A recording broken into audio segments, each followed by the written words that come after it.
네, 안녕하십니까. 삶이 변하는 인문학 보성TV 김보성입니다. 네, 버십니다. 네, 영화 하얼빈이 개봉을 합니다. 그렇죠. 소식 들었습니다. 이 하얼빈에 대한 이야기를 빨리 한번 해봐야겠다. 그렇죠. 이게 또 여러 가지 배경을 좀 알고 보면 더 재밌을 테니까. 여러분들의 재미를 위해서. 우리의 재미를 위해서라도. 뭐 물론 영화를 보면 안중근이라는 한 인물에 대해서 포커스가 맞춰지기도 할 거고. 그 확률이 높죠. 네, 네. 그리고 뭐 주변 인물들에 대한 이야기들도 분명히 이제 대서사로 나올 그렇죠. 거다. 네. 그렇기 때문에 그 당시 안중근이라는 한 인물을 좀 더 깊이 있게 보기 위해서 그 배경을 한번 살펴보자. 그 시대는 어떤 시대였는가 라는 걸 주제로 한번 해봤으면 좋겠다라는 생각이 들었어요. 혹시 그러면 하얼빈이라는 제목에서도 알 수 있듯이 네. 이 안중근과 하얼빈은 어떤 내용일 거다 라고 기본적으로 알고 있는 역사 배경이 있습니까? 뭐 하얼빈 하면은 우리 대한민국 사람이라면 알 수 있는 그 이토 히로부미 저격 사건. 네. 이토 히로부미를 안중근 장군께서 네. 바로 뭐 누구였더라? 러시아 뭐 만나러 왔다가 그렇죠. 네. 그때 딱 놓치지 않고 저격하신. 네. 왜 했나 그럼? 그거는 뭐 그 사람이 중요 인물이었겠죠? 뭐 통감이었나? 네, 네, 그거라서. 그렇죠. 그렇죠. 뭐 물론 지금도 이야기가 나오긴 했지만 네. 이토 히로부미가 뭐 통감. 이라는 것들에서 야, 이 시대가 지금 어떤 시대였구나 라는 걸 우리가 대략적으로 대한민국 국민이라면 알고는 있을 텐데. 그렇죠. 이 안중근이라는 인물이 탄생하기까지의 그 시대적 배경은 어땠는가를 우리가 조금 더 한번 짚어보고 가면 좋겠다. 그러니까 안중근 의사께서 살아오신 시대가 어땠길래 그 시대가 어떤 시대였길래 그런 마음을 막 잡수시고 거기까지 막 가서 그 저격을 할 정도로까지 이게 왜 올라왔는가. 그거를 배경을 좀 봐야 할 것 같다. 그래서 저도 궁금하기도 해요. 뭐 대충 알기로는 그냥 뭐 일제강점기. 일제강점기다. 일제강점기에 들어서고 뭐 이럴 나라가 막시 그럴 때 그렇게 하신 거니까. 근데 정확히 왜 그런지 모르겠다. 그렇습니다. 예전에 한번 팟캐스트에서 발렌타인데이가 안중근 의사께서 사형 선고를 받으신 날이다 라는 걸 한번 하긴 했었는데, 맞아. 일단 이 시대 배경이 과연 어떻게 되는가를 조금 더 심도 있게 한번 가보자. 네, 이거 알고 보면 영화에 이렇게 뭐랄까 주인공이나 누군가의 대사 한마디에 아마 좀 전달되는 게 다를 것 같기도 해요. 그렇죠. 네. 우리나라가 식민 시대에 접어드는 국권 피탈, 경술국치, 경술련의 국가의 수치스러운 날이 되는 경술국치. 네네. 그게 언제인지 아십니까? 경술련이요? 1910년이에요. 우리 안중근 장군님께서 이토 히로부미를 빠방 하신 하얼빈에 그 해는 1909년입니다. 잠깐만. 했는데 경술국치가 들어갔다고요? 아니 그게 됐다고요? 그럼요. 그럼 뭐 작전 실패야? 자, 이게 시대 배경을 해야 되는 이유인 것 같은데 지금 갑자기 번님이 통감을 없앴는데 치욕적인 일이 있었다 또 나라에. 그렇죠. 통감이 죽고 이제 총독부가 완벽하게 들어서게 되죠. 총독부가 들어섰구나. 자, 일단 한번 가보자. 총독부 그 경복궁 앞에 있는 거 아니에요? 없어졌잖아요 지금. 그거 저기 김영삼 대통령 때 이제 다 폭파시켜버려. 자, 한번 가보겠습니다. 예, 알겠습니다. 안중근 의사, 우리가 안중근 장군님이죠. 네. 우리 안중근 장군님께서 1879년에 태어나시거든요. 79년. 개념이 잘 안 오죠. 879년이니까. 1800이라고 하니까. 1900이 아니라. 고종 때란 말이야. 그럼 이때 우리 조선이 어땠을까? 혹시 어느 정도 개념이 좀 오십니까? 고종 황제 뭐 명성황후 시해 그게 고종 때인가요? 그렇죠. 뭐 그런 사건들하고 뭐 러시아한테 도움을 청하고 뭐 아간파천. 그게 아간파천이고. 이제 저 일본이 경복궁을 다 이제 거시기 해가지고 이제 시해를 하고 아무튼 그거밖에 몰라요. 을미사변. 을미사변. 내가 이래서 국사 점수가. 아니 괜찮아. 그러니까 명칭은 몰라도 대충 무슨 일이 있었는지는 얼추 그냥 조금 제가 이름은 잘 기억 못해도 대충 뭐 어떤 이런 사건이 뭐 그런 뉘앙스가 있었다 그렇지, 정도만 그렇지. 알고 있는.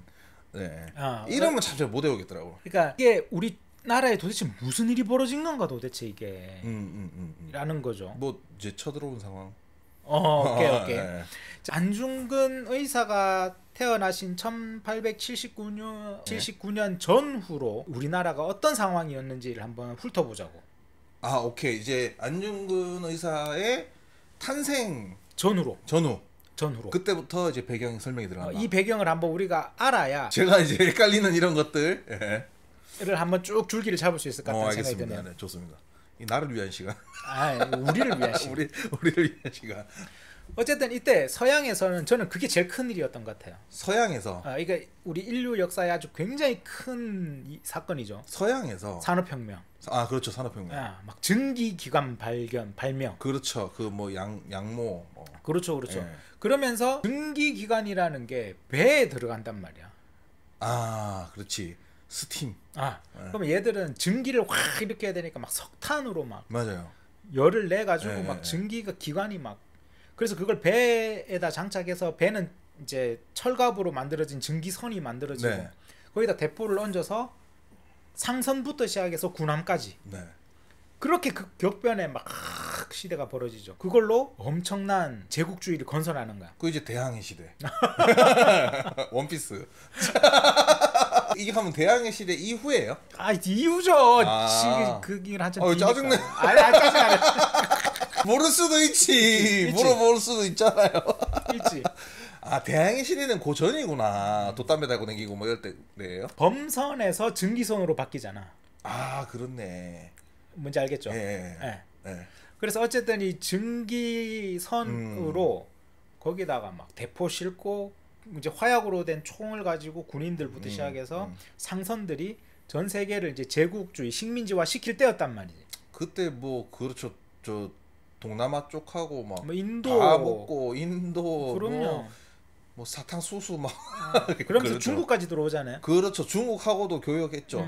그러면서 이제 뭐 영국, 프랑스 전부 다 중국에 들어와서 그때 다 중국이 청나라였잖아. 근데 그게 이렇게 내려와서 이렇게 교역했대요. 그럼요. 바다로 다녀야 돼. 육지로 이렇게가 아니라. 그때는 아직 비행기가 없을 때잖아. 그러니까 그 히말라야가 있어서 그런가?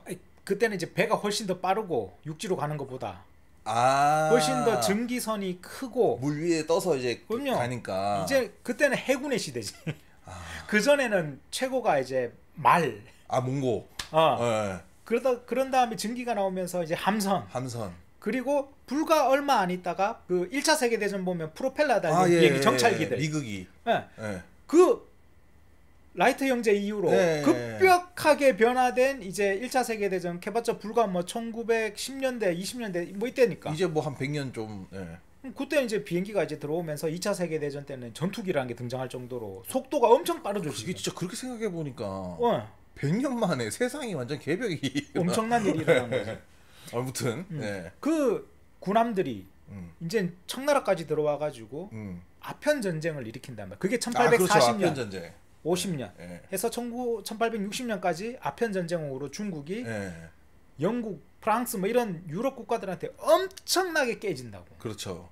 그러니까 이때부터 서양이 동양으로 진출한다고. 이게 그 전까지는 중국이 차를 많이 팔아먹거든 위에다가.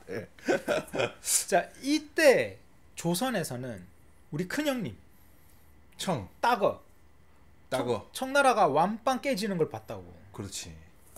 그때 조선의 사람들은 어떤 느낌이었을까? 이게 약간 우리의 형님 국가 지금으로 치면 미국이 지금 처발린 거잖아요. 호랑이인 줄 알았는데 좀 호랑이였다. 미국이 발린 거야 지금. 그런 느낌이지. 지금으로 치면 정체성이 혼란을 느낄 거라. 뭐지? 우리 카모지 어디 붙어야 되지? 그러니까 이렇게 되는 거죠. 그리고 1853년에는 이제 미국 같은 경우에 페리 중장, 미 해군 중장 매튜 페리호. 페리 중장이 일본으로 들어가 버린다고. 그때 일본으로 갔구나. 일본은 어떻게 돼? 개방했지 바로. 사무라이들이잖아. 세다. 하이. 오야붕. 바로 오야붕. 오픈 더 도어 해버린다고. 바로 열어붙지.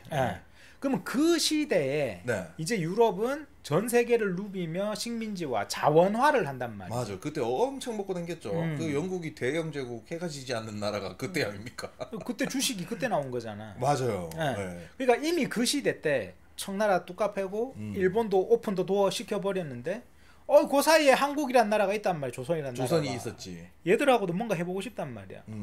그러니까 처음에는 선교사들이 막 들어오고 이게 종교가 먼저 들어간다. 그렇지. 이제 선교사들이 들어와서 천주교도 막 네, 믿고 그 사상을 이렇게 한 다음에 그 다음에 이제 문물이 들어오는 그 계략을 많이 짠다. 그럴 때였단 말이죠. 그런데 어느 순간 보니까 야 이게 너무 위험한 거야. 누가요? 이 조선 입장에서는 조선 입장에서 뭐 기독교 그러니까 천주교죠. 개신교와 천주교를 합쳐서 우리는 기독교라고 하잖아요. 그렇죠. 개신교 천주교. 그 성경 가지고 이제 기독교가 딱 들어오니까 막 처음에는 모든 인간은 뭐 동일하다 하고 이러니까 왕권 국가에서는 좀 위험했겠다. 처음에는 신선하기도 하고 네. 그리고 또 하나의 어떤 철학적인 명분으로 받아들였지만 그렇죠. 막 청나라 쓰러지고 쑥대밭 되고 하는 거 보면서 점점 뭐가 벌어지냐? 뭐가 벌어집니까? 단절, 배척하는구나. 배척, 쇄국 정책. 쇄국. 네. 그래서 청나라에서 온 프랑스 선교사들을 네. 박해하고 그랬구나. 그렇게 되는 거죠. 그러니까 이제 프랑스 선교사들 같은 경우에는 중국에 지금 우리 군대가 와 있단 말이야. 프랑스 군대가. 중국에 지금 주둔 중인 프랑스군이 있었다. 그럼 아편 전쟁으로 다 뚝갑했잖아. 아편 때문에. 네. 그러니까 프랑스 선교사들은 편지를 써서 날려버린다고. 우리 맞았다. 지금 조선이라는 나라 와가지고 우리 도와줘라. 선교사들. 프랑스 극동함대 사령관이 온다고 조선으로. 사령관이 왔어요. 그럼 조선으로 오면 한양으로 들어와야 되잖아. 네. 그럼 배 타고 서해에서 한양으로 들어오려면 어디부터 거쳐야 됩니까? 인천 상륙작전. 인천. 거기에 강화도가 있잖아. 네. 강화도로 들어온단 말이야. 그게 1866년에 프랑스 병인년에 프랑스의 극동함대가 들어온 게 병인양요라는 거거든. 병인양요. 최초의 서양 제국과의 충돌인 거죠. 이게 우리나라에 있어서. 서양을 처음 맞닥뜨린 거군요. 그러니까 온 힘을 다해서 막아. 온 힘을 다해서. 그때 왜 그랬을까? 그리고 이제 프랑스에서 저 독한 것들 가. 그러다가 그해 또 미국의 상선이 있어. 제너럴 셔먼호라는. 상선. 이거는 군함이 아니죠. 군함이 아니지. 이건 무역하려고 왔대. 얘는 대동강 쪽으로 이렇게. 대동강으로. 그 서해 바다에서 대동강으로 쭉 들어오다가 에이 코리아 오픈 더 door 물건 주고 받자 막 이렇게 얘기한단 말이야. 맛있는 거 Give me the chocolate. Give me the chocolate. Can I chocolate? 근데 치욕스럽다. 우리나라는 기본적으로 뭡니까? 안 해 이 새끼야. 기본적으로 세국 정책. 네.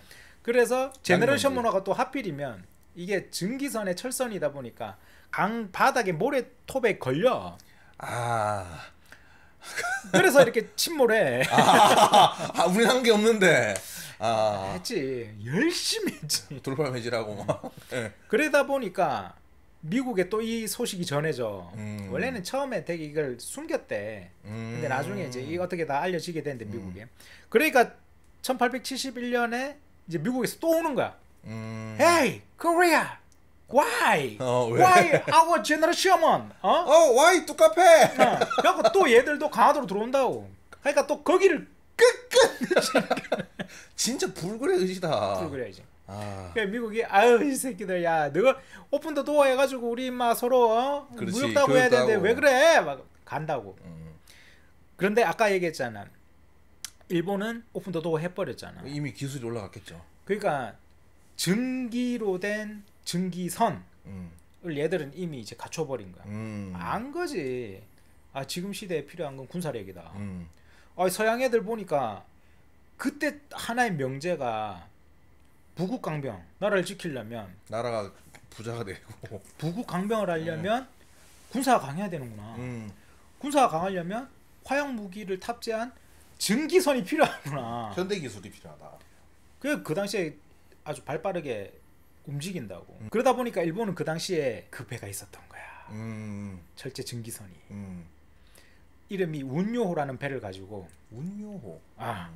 1875년에 강화도로 들어와 버려. 그래서 일본은 안 봐준단 말이야. 일본은 딱 일본이 그걸 끌고 조선에 들어온 거예요. 그렇지. 아. 그리고 이미 그때 일본은 이제 부국강병 군사로 뚜까 패고 그런 다음에 부국해야 되니까 그럼 그 군대라는 건 돈이잖아. 그렇죠. 서양 애들 하는 걸 봤단 말이야. 이 철선으로 뚜까 패고 뚜까 팬 나라에 갖고 물건을 뺏어오면 되는구나. 대만을 쳤다고. 대만을. 그 전년도에 대만을 치고. 그게 그때구나. 대만 친 게. 대만을 치고 우리한테 왔단 말이야. 예. 그리고 1875년에 와가지고 강화도에다가 마시세리마 뚜까 패버린 거지. 그러니까 뭐 사실 뭐 속수무책이야 이건. 뭐 기술력이 차이가 나는데 어떻게 이겨? 해군 대 해군으로 싸우면 안 되잖아. 그죠. 뭐 나무 판자 타고 다니는데. 임진왜란 때는 우리가 셌어. 임진왜란 때 우리가 거북선 입고 하니까. 그래. 근데 이게 지금 상황이 바뀌었잖아. 그렇지. 철제 전기선이 오면 거북선 갖고도 안 돼. 안 돼. 다 부사지지. 그러니까 이게 너무 안타까운 거지 우리가. 그렇지. 이게 안타까운 거야. 그 시대가. 이미 거북선으로 우리는 막 있는 거에서 그렇게 최고의 기술력을 뽑아내는 국가였는데. 거기서 업그레이드가 됐어야 되는데. 네. 그때가 전성기였던 것 같아. 그렇지. 거북선이 최고였다. 너무 아쉬운 거야. 킹갓 제너럴 이순신이다. 그렇지. 그러다 보니까 우리가 그때 강화도 조약이란 조약을 일본과 맺어버린 거야. 강화 조약이 그때 맺은 거군요. 그게 1876년이지. 76년. 75년에 뚜까 맞고 운요 사건. 76년에 바로 한일 간에, 그러니까 조선과 일본 간에 불평등 조약을 맺어버린 거야. 이게 바로 안 장군님이 태어나시기 전에 조선의 상황이에요. 뭐 외교권 관련된 게 이때인가요?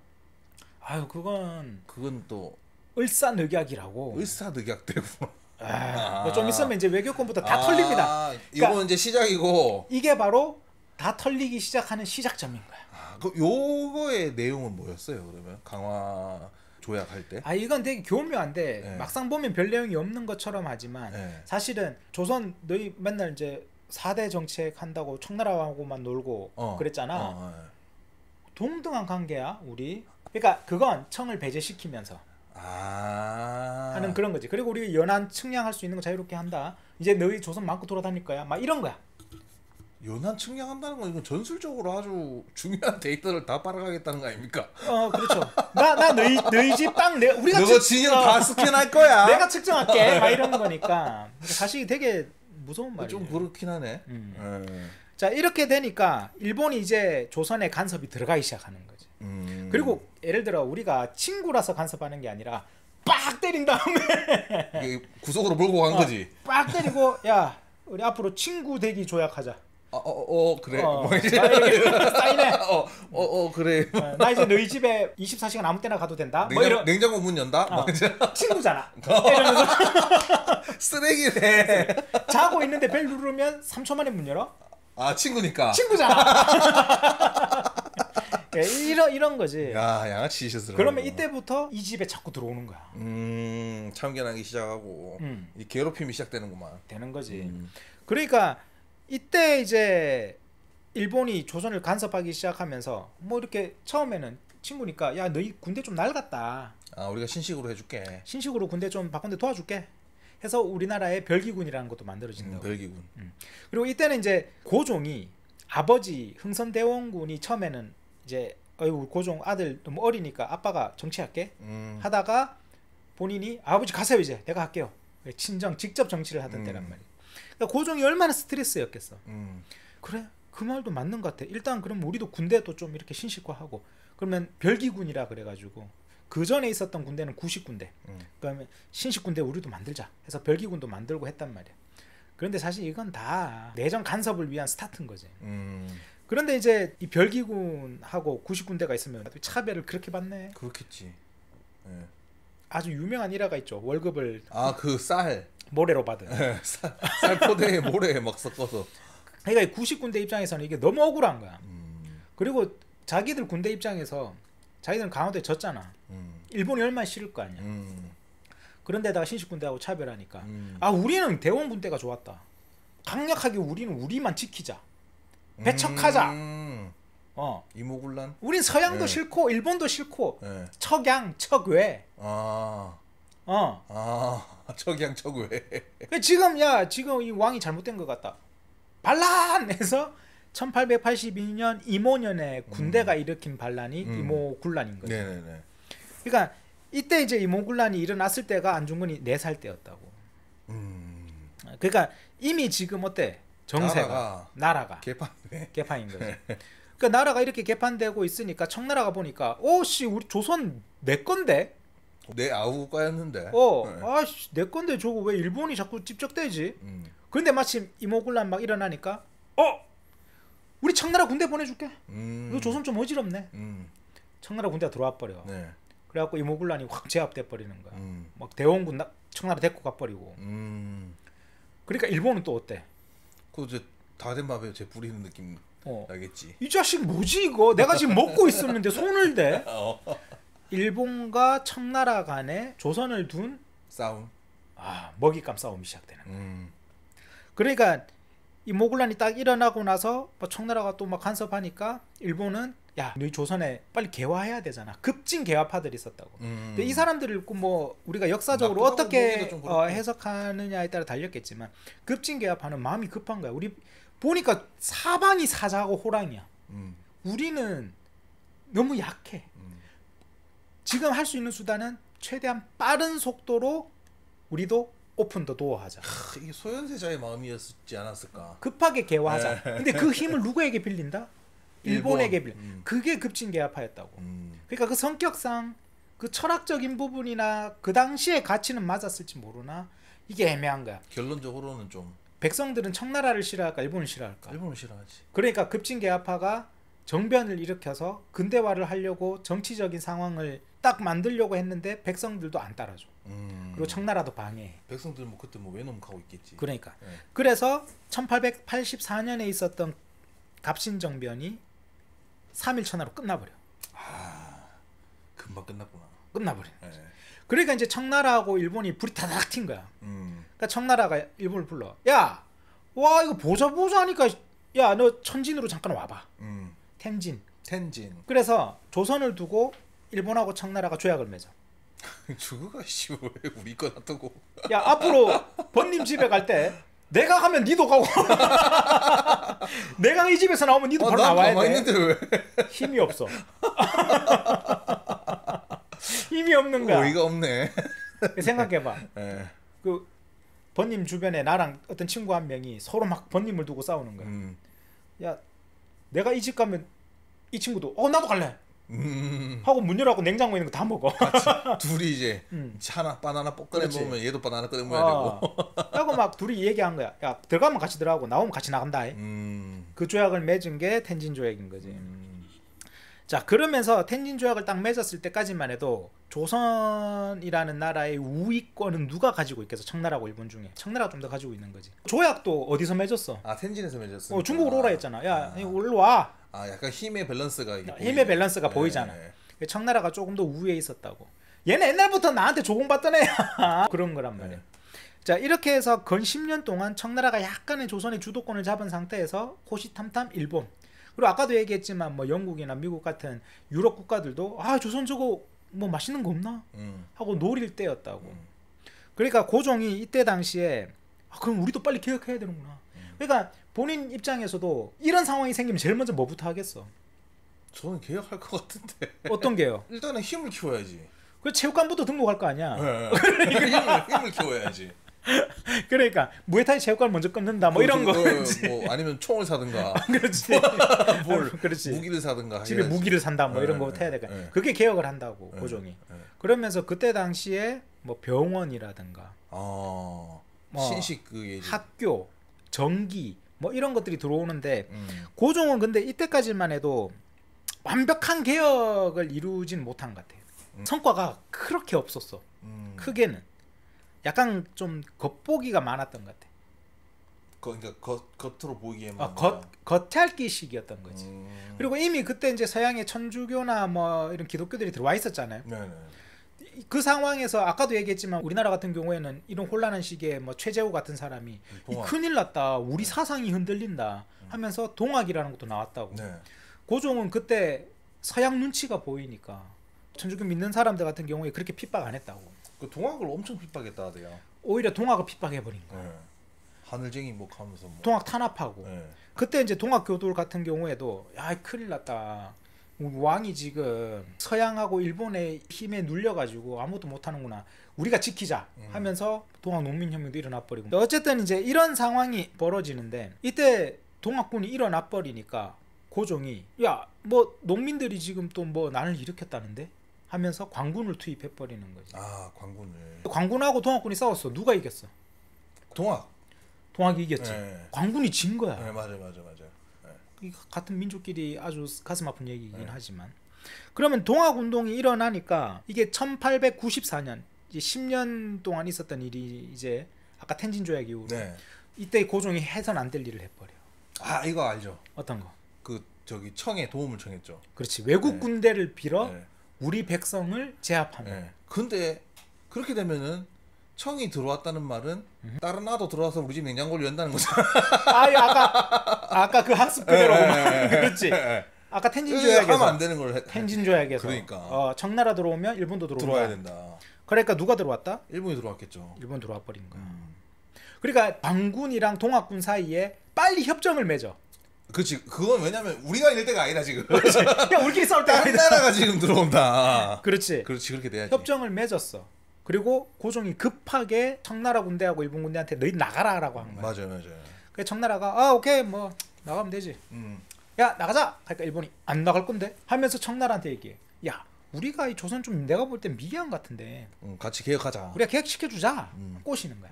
이 집 우리가 좀 더 개혁시켜주자. 냉장고 좀 개혁시켜주자. 하니까 야 그러면 안 되는 거 아니야? 그건 아니지. 아이 그건 아니지. 그러니까 뭐 이 자식아? 아 그래가 이제 청일 전쟁. 그리고 나서 일본이 청나라 누이식 이때는 10년 정도 지났잖아. 네. 텐진 조약 이후로. 네. 일본이 좀 컸어. 그렇겠지. 개방도 했고. 그래서 아산만에서 청나라를 뚝 해버려. 아 그게 청일 전쟁이야. 네. 그게 한 해에 다 벌어지는 거야. 1990, 아, 1894년에 여기까지가 동학 농민혁명이 일어나고 관군이 청일 전쟁이 일어나 버리고. 네. 아 난리였네. 난리였던 거지. 네. 그러면서 청나라가 거부할 때 일본이 아산만에 청나라를 뚝 패고 경복궁을 습격해버려. 그리고 고종을 인질로 딱 잡아가지고 청나라한테 독립해 너희.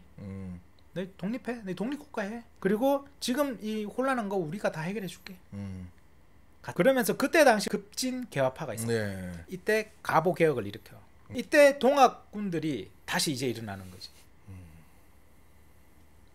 죽어도 일본하고는 같이 못 산다.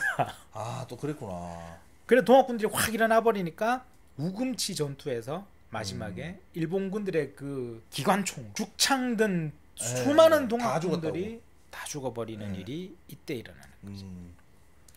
그러니까 고종이랑 중전 민씨, 왜냐면 이때는 명성황후가 아니야. 대한제국이 아직 아니잖아. 네. 그러니까 고종과 중전이 일본이 이제 너무 무섭단 거라. 그래서 어떤 방법을 써야 될까 고민했던 러시아. 거지. 그래서 이제 러시아를 땡겨와서 일본을 견제하려고 했는데 야 이게 참 슬픈 일입니다. 일본이 그러면 러시아 데리고 와가지고 자기들 견제하려는 걸 좋아할까 싫어할까? 당연히 싫어하겠지. 싫어하겠지. 네. 그래서 벌인 일이 시해. 중전을 죽이자. 네. 그게 1895년 네. 을미년에 있었던 을미사변입니다. 네. 이때 안중근이 17세였어요. 그걸 또 17세면은 얼추 볼 거 다 볼라이네. 그렇죠. 네. 한 국가의 중전이 국모가 일본의 낭인들에게 있을 수가 없는 일인데. 아무리 중전이 좀 잘 못했다 하더라도 그래도 한 나라의 네가 뭔데? 왕비인데. 네가 뭔데? 그러니까 내 여자친구를 대신 때려줄게 이거잖아. 내가 때리면 때렸지만 때리면 안 되지만 쓰레기네. 아니 여자 안 때립니다. 아닙니다. 어쨌든 네. 을미사변이 일어나면서 한 나라의 중전이 시해가 됐어. 그렇죠. 을미년에 그런 백성들이 의병을 일으킨 거야. 그게 을미의병입니다.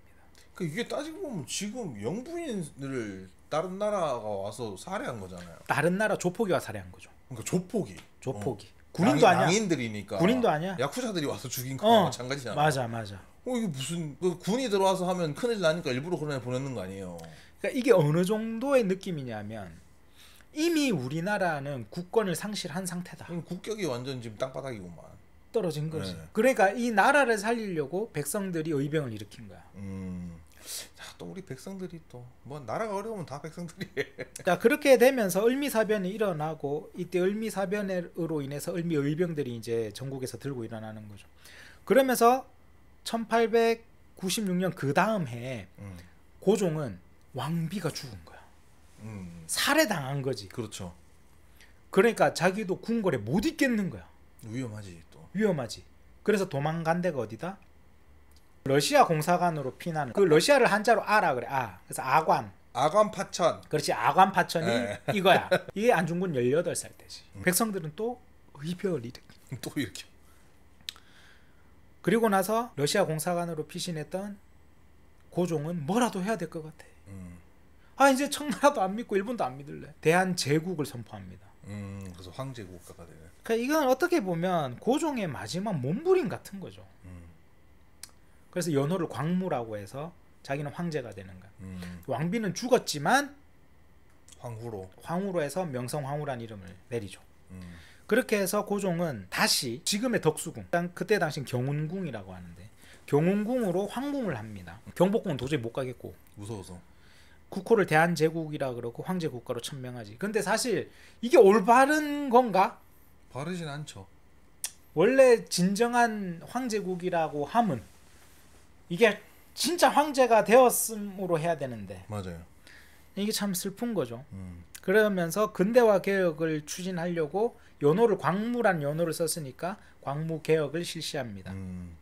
어쨌든 이렇게 1897년에 대한제국이 선포되었으나 일본 입장에서는 이게 우스울까 안 우스울까? 그 뭐 우습겠죠. 일본은 딱 강화도 뚝갑 패고 강화도 조약 맺고 들어왔는데 청나라가 얼쩡거리길래 청나라 뚝갑 했지. 근데 이번에는 조선이 이제 러시아를 데리고 와? 그리고 바로 이제 또 와, 그럼 러시아도 좀 뚝갑 해야겠는데. 근데 그 당시에 영국하고 미국이 러시아를 견제하고 있었다고. 그러니까 일본한테 원조를 준 거야. 야, 러시아랑 싸워 이 자식아. 너가 알아서 해봐. 그래서 러일 전쟁을 과감하게. 그게 또 이겼죠.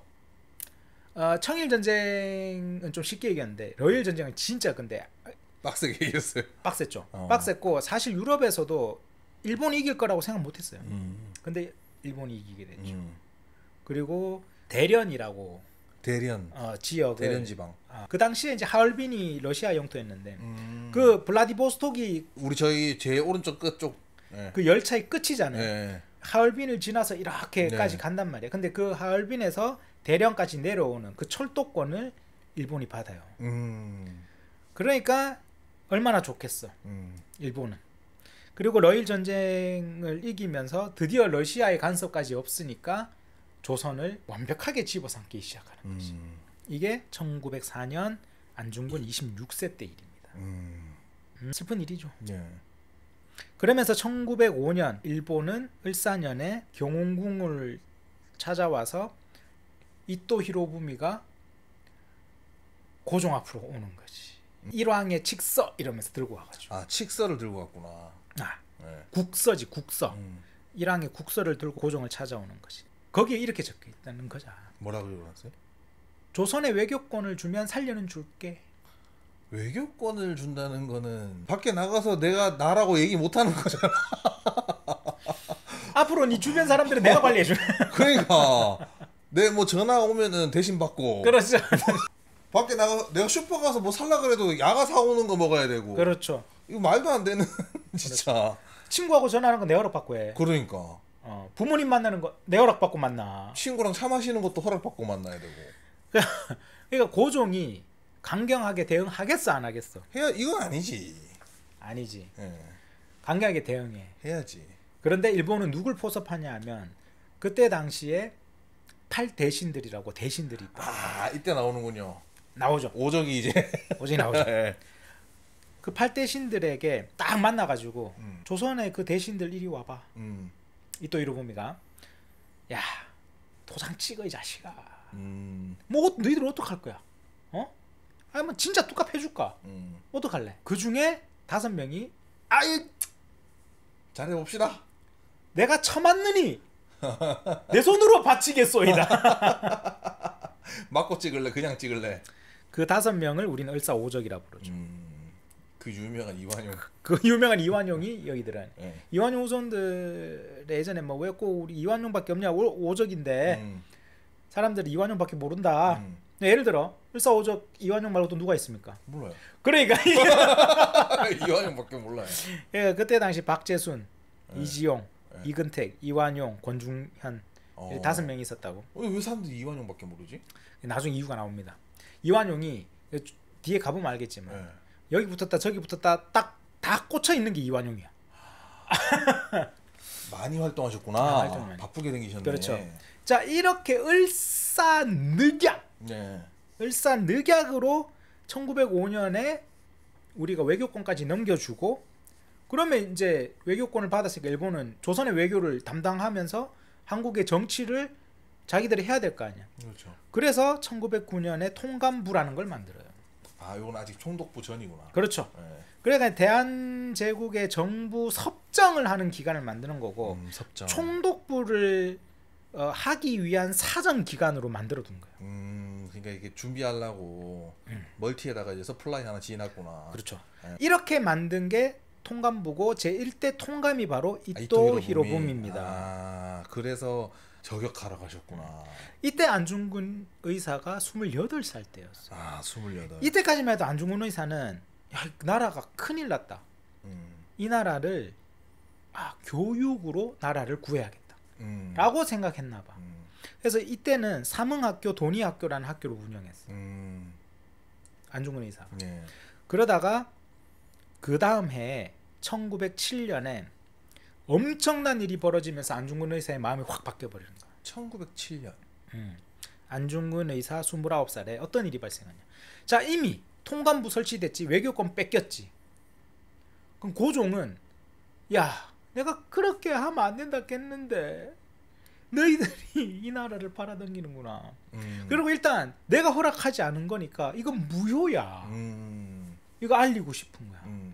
그래서 고종이 했던 게 그 당시에 네덜란드의 헤이그라는 데에서 이 헤이그가 이제 나온 네덜란드 헤이그가 만국 평화회의라는 이제 전 세계 그 포럼 열리는 거야. 거기 이준 특사였나? 그 특사를 파견하는데 이준은 그때 부사였지. 그 특사 부사였구나. 정사가 이상설이고. 이상설. 어쨌든 이제 우리는 이준을 더 기억하고 거기서 있겠지. 돌아가셨다고 들었. 그러지 맞아. 그런데 일본이 고종이 이 헤이그에서 열리는 만국평화회의 회의가 특사를 파견했다는 거를 일본이 눈치채. 야, 그거 어떻게 눈치채지? 또. 이미 이건 일본판이야 조선은. 그러니까 헤이그 특사가 네덜란드에 도착했는데 일본의 방해로 못 들어가 회의장에. 그래서 막 그 주변 사람들한테 알리고 하는데 끝내 못 들어가니까 이준 같은 경우에는 순국해버리죠. 그냥 거기서. 그리고 이토 히로부미가 고종을 찾아와. 너 저기 보냈다라 이러면서 온 거예요? 그거 뭐 해코지 했어요? 고종 죽였어요? 협박하죠. 물러나세요. 폐위시키는구나. 그러고 그 순종. 그렇죠. 이게 더 잔인한 건 뭔지 아십니까? 그때 우리나라 대신들이 고종에게 책임지세요. 일본 왕한테 가서 비세요. 막 이랬다고. 대신들이. 그러니까 이토 히로부미는 나는 이때 그 생각을 했을 것 같아. 얘들도 식민지는 처음이었을 거 아니야. 야, 이거 다른 민족을 지배하는 거잖아. 다른 민족이건 뭐건 가진 자를 지배하면 되는구나. 얘들은 막 달라붙어가지고 이또상 막 이랬을 거 아니야. 그렇지. 맛본 애들. 근데 백성은 의병을 막 일으켜. 그게 희한하다니까. 그러니까 이토 히로부미가 야, 이 나라는 백성이 희한하다. 그러니까. 가진 놈들은 다 붙는다. 이걸 알았는 것 같아. 아니 근데 심지어 일본만 하더라도 막부 때 각 지역마다 가가지고 거기 제일 센 애만 이렇게 딱 제거하면 밑에 애들 다 꿇고 그런 문화였잖아요. 사무라이니까. 네, 근데 조선은 왕을 잡았는데 안 꿇어. 백성이 이상해. 임신대란 때도 그랬잖아. 그러니까요, 이상한 거예요 이거. 그러니까 이 슬픈 일이 벌어지는 거지. 그래서 고종이 강제 퇴위를 당해. 순종으로 대체가 되는 거지. 그러면서 이때 무슨 일이 벌어지냐. 이때 조선의 군대가 해산을 합니다. 나라의 군대를 해산시켰다고요? 무슨 명분으로? 이때가 1907년이란 말이야. 네. 그 정미 7조회라고 또 조약을 맺어. 여기서 이제 군대를 없애고 이런 내용이 들어가. 그 전에는 이제 외교권 뺏었잖아요. 이번에는 군대 해산이에요. 군대 무장 해제시키는 거면 뭐 아유 뭐 이미 한 나라의 왕비 시해했지. 그렇지. 외교권 뺏었지. 군대 해산시키는 순서잖아 순서. 그러니까 이때 대한제국의 군인들이 의병으로 들어가 버리는 거야. 국군이었던 인원들이 그렇지. 기존에 있던 이제 사병급인 의병들 쪽에다가 그렇지. 거기 이제 합체가 됐구나. 이제 진짜 좀 교육받은 사격이랑 이런 교육받은 진짜 전술 막 이런 거 한 사람들이 드라마 네, 미스터 선샤인에 보면 맞아요. 그 군인들이 옷 입고 들어가는 게 있어요. 들어가는 거지. 그러니까 막 포수부터 군인 맞아요. 다 섞여서 의병이 되는 사격수를 거라고. 하고 막 가르치고 서로. 그러니까 이전에 있었던 뭐 을미 의병이나 을사 의병보다 사실은 이제 이번 의병들이 전투력은 더 뛰어나겠지. 이게 전투력뿐만 아니라 막 장비, 무기 막 국군이 가지고 있는 거 다 들고 왔을 거 아니에요. 네. 이게 안중근 29세 때요. 안중근 의사는 이때 구국운동은 교육이 아니구나. 해서 넘어갑니다. 어디로요? 처음에 8월에 북간도로 가요. 북간도 지방으로. 근데 거기 보니까 일본의 간도 파출소가 너무 탄압이 심한 거야. 그래서 10월 달에 연해주로 들어가지. 안중근 의사는 연해주의 독립군으로 활동하기 시작합니다. 독립군으로 들어가셨구나, 연해주에서. 그러면서 1908년 국내 진공 작전을 실시하죠. 그러면서 7월에 연해주에서 북한 우리 저 끝쪽 경흥 쪽으로 이렇게 들어와. 그게 저기 압록강 두만강 곳 딱 그렇지 만나는 그 그쪽으로 들어와 가지고 신화산이라는 데에서 일본 헌병대를 습격해. 그래서 이 신화산 승첩을 하는데 근데 이때 안중근 의사가 붙잡은 일본군 포로들을 막 석방시키거든. 이때 참 의심받았다고. 그러니까 막 그때 막 반대하는 거야 다른 의병들이. 이건 이제 뭐 영화를 보면 나오겠지. 영화에서 뭐 어떻게 나올지 아직 모르니까 우리 안 봤으니까. 근데 그때 이제 안중근의 생각은 남들하고 달랐던 것 같아. 뭐 그때 설득은 하긴 하는데 이건 뭐 정식 포로로서 뭐 우리가 이 사람들까지 어떻게 하나하나 제거하면 그러면 뭐 수천의 일본군을 다 제거해야 되는 일본 사람을 다 죽여야 되느냐.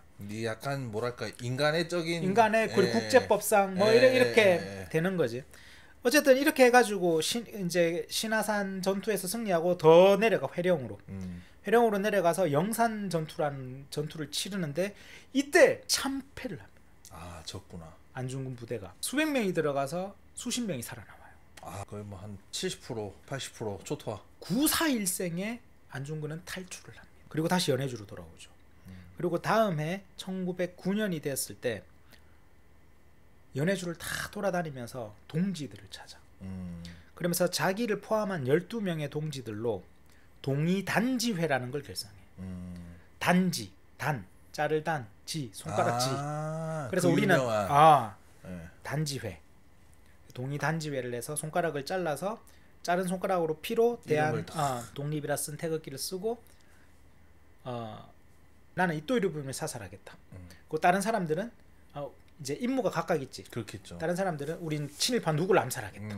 그 동지회가 각각의 임무를 가지고 안중근은 이토 이루부미의 사살을 목표로. 그 당시에 이제 대동공보라고 신문사가 있었다고. 그때 연해주에 있는 우리 조선 교민들이 보는 신문. 그 신문사에서 일을 하면서 딱 눈치를 보고 기다리고 있었던 거야. 때를 기다렸구만. 그런데 그 해 드디어 우리나라는 외교권 박탈당했죠. 군대 해산당했죠. 1909년 사법권이 박탈당해. 사법권까지. 슬픈 일이죠. 다 뺏겼네. 그러면서 조선 통감이었던 이토 히로부미와 일본의 가스라다로 일본 총리가 자기들끼리 얘기를 해. 조선 어떻게 할까? 조선 이번에 병합하자. 근데 이토 히로부미는 점진적 병합파였어. 근데 이제 일본 총리는 급진적 병합파였거든. 뭐 급했나? 왜 그랬대? 빨리 그냥 팍 하려는데 이제 이토 히로부미 같은 경우에는 근데 너무 빨리 하면 이게 반감이 나올 수 있으니까. 그것도 그렇고 잘못하면 우리가 먹여 살려야 되고 이제 뭐 그런 것도 있었겠지. 그런데 어쨌든 이 가스라다로 일본 총리파가 힘이 더 셌던 것 같아. 그래서 4월 달에 조선 병합에 찬성을 하고 6월 달에 이토 히로부미는 통감에서 사임을 하죠. 그리고 10월 달에 조선이 합병하는 과정에서 러시아 제국과의 잡음을 조율하려고 그때 이제 하얼빈으로 가서 만나러 가는 거죠. 그렇지. 러시아 재무장관과 회담을 위해 하얼빈에서 만나기로 한 거죠. 그리고 이때 이 소식을 안중근 의사가 접하게 되죠. 그리고 하얼빈으로 떠납니다. 그러면서 일본은 조선 안에 있는 의병들을 싸그리 토벌 수준이 아니야. 맷돌에 갈아서 없앤다 해야 되나? 찬빗으로 이를 잡듯이 없애버린다 해야 되나? 이걸 남한 대토벌 작전이다. 의병 토벌이구나. 의병 토벌. 네. 그래서 1909년 9월부터 10월 30일까지 당시 조선에 있던 의병 1만 8천 명 약. 18,000명의 의병들이 죽었습니다. 18,000명이 죽었어요. 그래서 이때부터는 전부 다 해외에서 의병 활동을 하고 해외에서 이제 독립 활동하고 했구나. 자, 그리고 영화에서 나오는 하얼빈. 네. 바로 1909년 이또는 러시아 재무장관과 10월에 하얼빈에서 만나서 회담을 하기로 하고 이때를 놓치지 않은 단지회 안중근의 장군님의 목표는 이또 사살이었기 때문에 자신의 임무를 수행하러 떠나는 거예요. 영화가 바로 여기서 아마 메인이 되죠. 그게 아마 클라이막스로 끝나지 않을까. 이때가 안중근 31살. 31 맞아. 네. 그리고 다음 해 1910년 2월 14일 안중근 의사의 선고. 사형 선고. 그러면서 8월 29일 나라는 경술국치. 완전한 우리나라의 국권이 피탈되는 일이 1910년에 이제 일어나게 됩니다. 자, 우리 아까 번님이 말했던 뭐 경술국치 나라가 완전 뺏겼다. 네. 이제 이게 이제 하나의 어떤 좀 전체적인 흐름이 좀 보이시죠? 네. 그 당시에 우리나라가 얼마나 이 세상이 어땠어? 혼돈의 카오스. 그 산업혁명 이후로 아편 전쟁에 뭐 청나라, 뭐 일본, 러시아 다 섞여 있네요. 강력한 어떤 군사력을 바탕으로 식민지화 시키는 그 시대의 흐름 속에서 그렇죠. 식민지 유행 시대. 우리나라는 청나라라는 나라에 기대에 있던 한 나라로서 그 빠른 어떤 문물을 접하지 못했다. 그렇죠. 그리고 그 뚜까 맞는 상황 속에서 그 선택들이 너무나 가슴 아픈 순서들이 이제 느껴지시죠. 일본은 청나라를 뚜까 패고 러시아를 뚜까 패면서 우리를 집어삼키는 그 과정. 그 과정 속에 그 혼돈의 시대에 태어났고 그 혼돈의 시대 속에 30년의 인생을 살아간 한 의인의 삶. 이게 안중근의 우리가 하얼빈에서 아마 보게 될 내용이지 않을까라는 생각이 좀 듭니다. 네. 뭐 이렇게 스팟 보니까 고뇌하는 장면도 있고 해서 아마 여러 가지 그런 고심거리들이 많이 나올 것 같아요. 논제로. 어떤 고심인지 대충 느낌이 오시죠? 뭐 이게 나라의 지옥이 일단 있고 그리고 그 아까 말씀하신 인질들을 풀어주는 거기서 완전 대패를 하는 영산 전투에서 완전 대패를 하거든요. 그래서 그런 거에서 동료와의 갈등도 있을 것 그랬을 같고 거예요. 아무튼 여러 가지 고심을 많이 하는 장면들이 나올 걸로 예상이 됩니다. 네. 자, 뭐 사실 더 디테일한 이야기들은 많습니다. 안중근의 삶의 이야기라든가 이런 것들은 더 많고 어렸을 때 이야기를 보면 이분이 왜 그렇게 총을 잘 쏘았는지 뭐 이런 것도 많긴 하지만 뭐 그런 거 영화에서 다뤄주지 않을까? 아마 뭐 영화에 나오지 않을까 싶어 얘기하진 않고 일단은 배경만 그렇죠. 이런 배경 속에 했다는 것만 일단 가봤기 때문에 일단 이렇게 해서 이번에 개봉하는 하얼빈 아주 그냥 뭐 좀 재밌게 봤으면 좋겠다. 보시기 전에 좀 참고하시고 이때 시대가 이랬구나 뭐 그렇게만 알아주셔도 좋을 것 같습니다. 저는 이제 그 시대를 살았던 그 한 인물과 그 시대라는 것을 통해서 지금 우리가 어떤 것을 우리 삶에 영향을 가지고 살아갈 수 있을까라는 걸 좀 느꼈으면 좋겠다는 생각을 좀 들어요. 네. 자, 일단 이렇게 하고 우리도 한번 영화를 재밌게 한번 봐보자고. 네. 보고 또 뭐 기회가 되면 또 하나 뭐 더 촬영할 수 있는 기회가 되면 촬영도 하시죠. 자, 이렇게 해서 영화 하얼빈이 개봉하기 전에 우리나라의 그 시대적 배경에 대한 이야기를 한번 하고 마쳐보겠습니다. 좋은 이야기 감사합니다. 서로 좋았어요. 이게 약간 바보에서 약간 살짝 바보 레벨 1 된 느낌.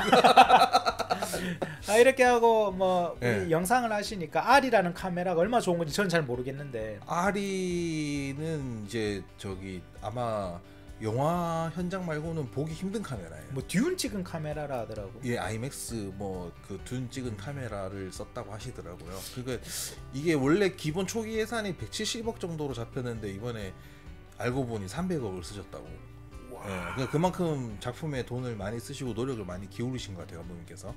그래서 뭐 이게 또 영화 현장에 또 고생하시는 분들 많고 하니까 또 저희 또 왜 지인분 중에 스턴트 하시는 분이 우리 이제 고려 거란 전쟁 때 오셨던 재명 씨. 예, 우리 제 액션 배우 김재명 씨께서 설마- 하얼빈도 촬영을 하셨다고 하더라고요. 모셔야 됩니까? 근데 이게 뭐 나올지 안 나올지 모르겠대요.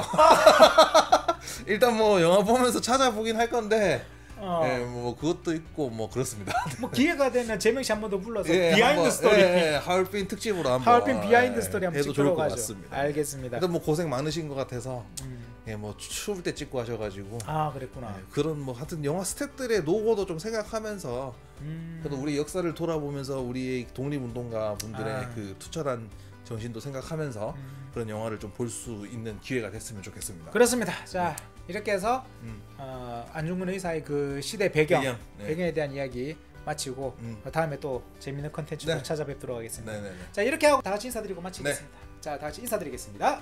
감사합니다. 감사합니다.